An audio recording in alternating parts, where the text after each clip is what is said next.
This is Lan! Ay po, kinanganay-nay. Ano na naman pinagagawa natin? Idolo, kakataos lang maglaba. Pero eto, gusto ko lang ikwento yung mga nangyari for the past few weeks. Sobrang dami talaga nangyari kaya hindi din ako makapag-video talaga. Trabaho, uwi, trabaho ulit, maging tatay. Marami pang nangyari. Ang daming adjustments lalo na sa trabaho kasi nga, alam niyo naman, may pagbabago sa trabaho na ginaganapan ko ngayon. Hindi ko rin sure kung meron kayong mapupulot na makabuluhang bagay dito sa video na to ngayon. Pero sana panoorin nyo. Ako nga pala ulit si Froy, call center agent sa gabi, tatay sa umaga. At gusto ko din yumaman na walang ginagawa pero hindi din nata posible yun. At ngayong araw pala, lagi pagkulitan ako sa anak ko kasi every may free time kami, naglalaro talaga kami niyan. As much as possible, binibigyan ko ng oras yung anak ko lalo na sa mga activities talaga, mga physical activities. Ito din pala yung mga bago kong workmates. So binibigyan ko din sila ng oras kahit paano. Ito din yung time na nagpunta kami ng Jollibee, nag-celebrate ata kami ng Father's Day dito. So imagine, sobrang tagal na ng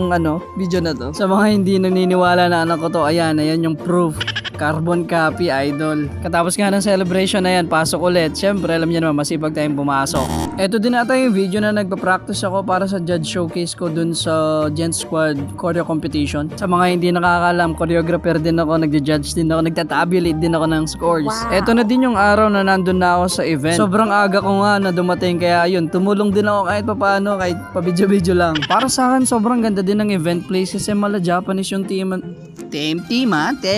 Ito din pala yung isa sa mga brother ko sa dance scene, si Maynard Capitolok. Si Azumi nagre-recall ng pampiyesa niya. Ito, naguguluhan siya sa akin kasi binibidyo ko siya. Isa din sa mga rising star choreographer dito sa Pampanga. Actually, magaling to. At ito na nga yung pinakatulong ko. Chine-check ko kung tama ba yung sukat ni Austin. Ito din yung isa kong pinaka-idol gumawa ng choreo eh. Actually, magaling din to mag-design. Hindi ko na-video nyo pagtulong ko kay Austin pero okay lang yun. Guguluhin ko na lang siya. Ayun no, Michael Jackson yarn. At eto na nga, excited na ako makita yung mga pyesa nito. Sabay-sabay sila nagre-recall dito. Sinasabi nga din nito ni Reina na hindi pa daw tapos yung pyesa niya. Sayang lang kasi di ako nakapagdala ng swimwear ko. Pucha, ang ganda pa naman din ng pulo. Congrats din pala sa mga nanalo at ng mga sumali ngayong araw na to. Syempre, ito na yung judge showcase.